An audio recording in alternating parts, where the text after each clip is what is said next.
Lots of change this offseason in Toronto. They have two new goaltenders, the retirement of Jason Spezza, and a little bit of pressure on one John Tavares up in Toronto.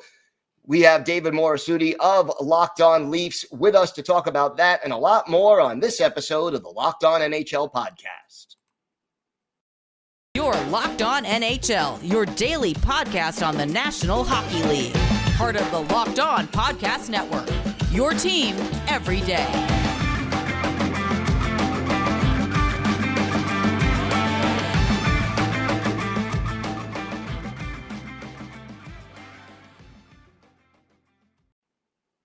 And welcome, everybody, to the Monday edition of the Locked On NHL Podcast. Gil Martin, so glad you could join us today. And thank you for making Locked On NHL your first listen every day. We are free and available on all platforms. Today's episode is brought to you by BetOnline. BetOnline has you covered this season with more props, odds, and lines than ever before. BetOnline, where the game starts. It is my pleasure to welcome back to the show the co-host of Locked On Leafs, David Morassutti. And David, can't say it's been a slow off season up in Toronto. No, it's been quite a few changes after another disappointing end to their season. The goaltending carousel that continues to happen. This will be now over the last few years a third different starting goaltending tandem, sort of to speak, in Toronto, going from Frederik Andersen over the last few years to Jack Campbell to now what perceivably is going to be Matt Murray taking over. So it's definitely been never a dull moment in Leafland, that's for sure. Are you more comfortable with the duo of Matt Murray and Ilya Samsonov than you are with Jack Campbell and the goalies that the Leafs had a year ago? Yeah, that's been a hot debate here. I mean, losing Jack Campbell wasn't an easy one because I thought he was actually pretty stellar when he was in Toronto. He had his struggles last year, but in the playoffs, he seemed to rebound and show that he is capable of being a starting goaltender. There have been questions about whether he can do that throughout a full season because he hasn't done that to this point. So I think the big change is also with Samsonov kind of being an upgrade on Peter Mrazek. I think that was just a move that as soon as it was made, it was kind of a head scratcher and a question mark, and it didn't work out. But I feel like having two guys that have had the experience to be full-time NHLers in Matt Murray and Ilya Samsonov, I think if it was just Matt Murray, an inexperienced guy or somebody who didn't really have the pedigree to be able to play a lot of games, because we know Matt Murray's injury history, there would be a lot more concern. But I think the Samsonov move kind of softened the blow a little bit about losing Jack Campbell. And if Samsonov can get back to his form he showed a few years back, you have, in essence, two starting caliber goalies. Yeah, and they're going to be working with a new goaltending coach as well. So that's going to be key there, I think. And the Leafs have had a hard time, with certain goaltenders that haven't put up stellar numbers to get them to that point. But, I mean, the Leafs have shown that if they get league average goaltending, they're more than capable of winning games. Their record when they had league average goaltending was stellar last season. So that's all they don't need, the guy to be the Andrei Vasilevskis of the world. They don't need that. They don't need, even Ilya Sorokin type of numbers. They just need stable, consistent goaltending. It's going to be tough to expect that from two guys that need to rebound after some tough years, but not having it all on one guy, I think hopefully will ease the burden a little bit on these guys. One other player that was lost, Jason Spezza, announcing his retirement, now working for the front office, doing some scouting work. But what will his absence mean both on the ice and in the locker room? Yeah, I think in the locker room, that's the biggest loss right there. Jason Spezza, at times, he was the guy that knew when to speak up. He knew when to pick his moments and do it. And when Jason Spezza would speak up, the team would listen. All the younger guys would listen. So I think that's going to be a big loss. Luckily, he's not too far away. He is in the front office. It would have been bad if they lost him completely.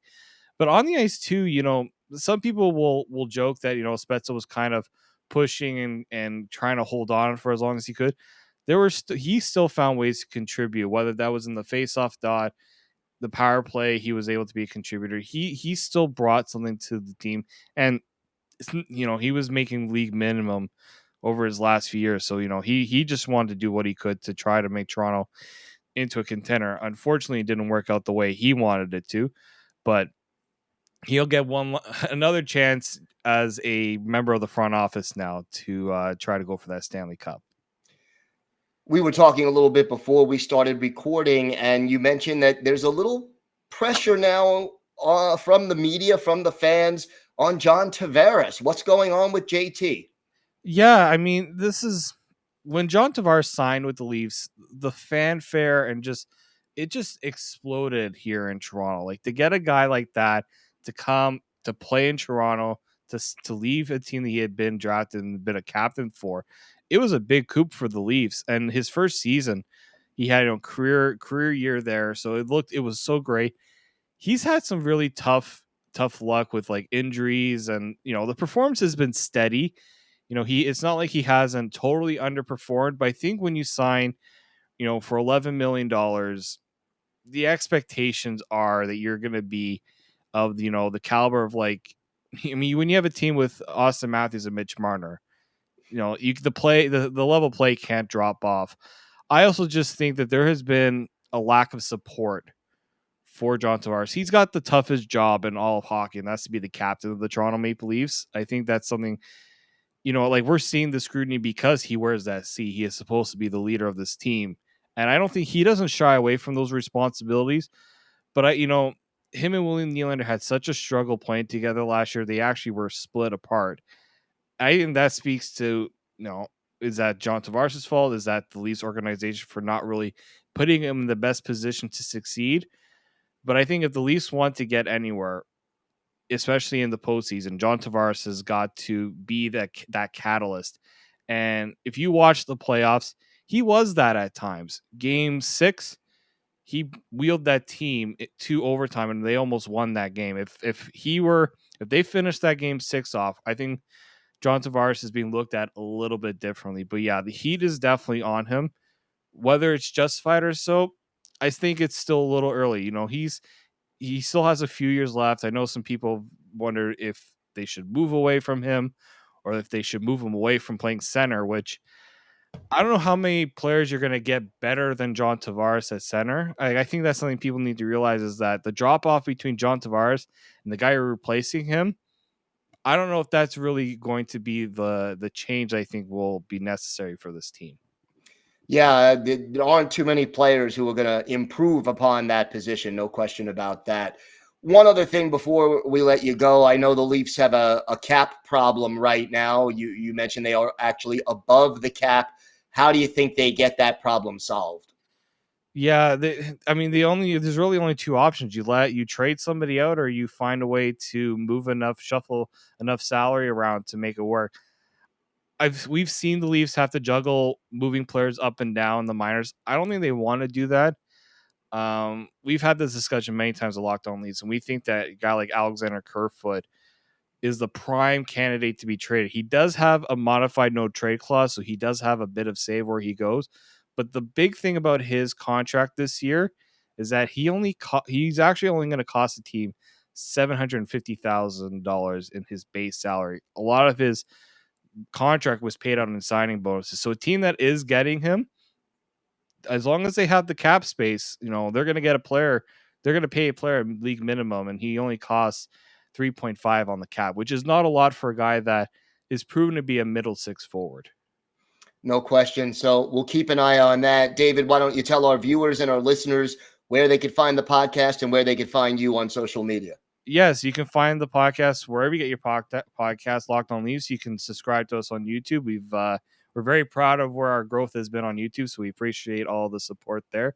And yeah, follow myself on Twitter, _Morassutti, 2 S's, 2 T's. And make sure you give my co-host Mike DeStefano a follow to at Mickey_Canuck.